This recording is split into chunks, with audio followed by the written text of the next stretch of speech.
আসসালামু আলাইকুম, সবাই কেমন আছেন? এই তো আজকে আমি দেখেন জাম ভর্তা বানাবো। তো সেই জাম ভর্তাটা কিভাবে বানাচ্ছি সেটা আপনাদের সাথে শেয়ার করছি। তো এই যে এখানে আছে শুকনা মরিচের গুঁড়া আর লবণ, চিনি, জিরার গুঁড়া, ধনিয়া গুঁড়া, এগুলো দিয়ে আমি এই যে সুন্দরভাবে এখন এভাবে ঝাঁকিয়ে ঝাঁকিয়ে এই যে জামের ভর্তাটা বানিয়ে নিব। তো আপনারা কে কিভাবে জাম মাখা খান অবশ্যই কমেন্ট করে জানাবেন। আমি যেভাবে জাম মাখাটা করছি এইভাবে আপনারাও খান কি না সেটা অবশ্যই জানিয়েন। তো এই যে দেখেন আমি কিভাবে বানাচ্ছি, এইভাবে ঝাঁকিয়ে ঝাঁকিয়ে এই ভর্তাটা বানাতে হয়। তো আসলে এইভাবে ভর্তাটা খেতে কিন্তু বেশ মজা লাগে। আপনারা যারা খাননি এইভাবে তারা অবশ্যই একবার খাবেন। অনেকেই আছেন যে হাত দিয়ে মাখিয়ে মাখিয়ে হচ্ছে জামটাকে ভর্তা বানিয়ে ফেলেন, সেটার একরকম স্বাদ। আর এইভাবে যদি এই যে বাটির মধ্যে নিয়ে একটা প্লেটে রেখে আরেকটা প্লেট দিয়ে ঢাকা দিয়ে এইভাবে ঝাঁকিয়ে ঝাঁকিয়ে জাম ভর্তাটা বানান, তাহলে কিন্তু খেতে অন্যরকম মজা হয়। তো আপনারা যারা খেয়েছেন তারা তো খেয়েছেন, আর যারা এইভাবে খাননি তারা অবশ্যই একবার এইভাবে খেয়ে দেখবেন, অনেক মজা লাগে। তো এত বেশি মজা লাগে আমার কাছে, বিশেষ করে তো খুবই মজা লাগে। তো আপনারা অবশ্যই খেয়ে দেখবেন।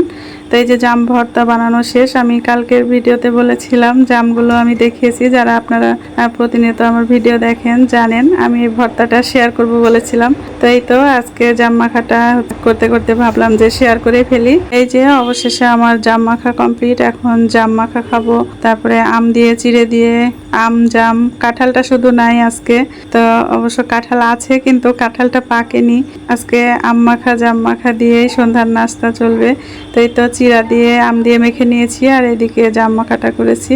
তো যাই হোক এই দুইটা দিয়েই নাস্তা করে ফেলবো। আর যেহেতু এগুলো সিজনের ফল, আসলে সিজনিয়াল ফলমূলগুলো আমাদের শরীরের জন্য অনেক উপকারী। তো আমরা চেষ্টা করব এই সিজনিয়াল ফলমূলগুলো বেশি বেশি করে খাওয়ার জন্য। আসলে যখন যেই সিজনের ফলমূলগুলো ওঠে আমাদের দেশে আমাদের শরীরের জন্য, তখন সেই ফলমূলগুলো আমাদের শরীরের রোগ প্রতিরোধ ক্ষমতা বাড়ায়। সেজন্য আসলেই চেষ্টা করা উচিত যে আমরা বেশি বেশি করে বিদেশি ফলমূল না খেয়ে আমাদের দেশীয় ফলমূলগুলো খাবো। তো যাই হোক, ভিডিওটা আজকের মতো এই পর্যন্তই। সবাই ভালো থাকবেন, সুস্থ থাকবেন, আর আমাদের জন্য দোয়া করবেন। আর আমার ভিডিওগুলো যদি ভালো লেগে থাকে তাহলে অবশ্যই লাইক, কমেন্ট, শেয়ার করে আমার পাশে থাকবেন। আর যারা ইউটিউব চ্যানেল থেকে আমার ভিডিওটা দেখছেন তারা অবশ্যই সাবস্ক্রাইব করে আমার পাশে থাকবেন। আর যারা ফেসবুক পেজ থেকে দেখছেন তারা অবশ্যই ফলো দিয়ে পাশে থাকবেন।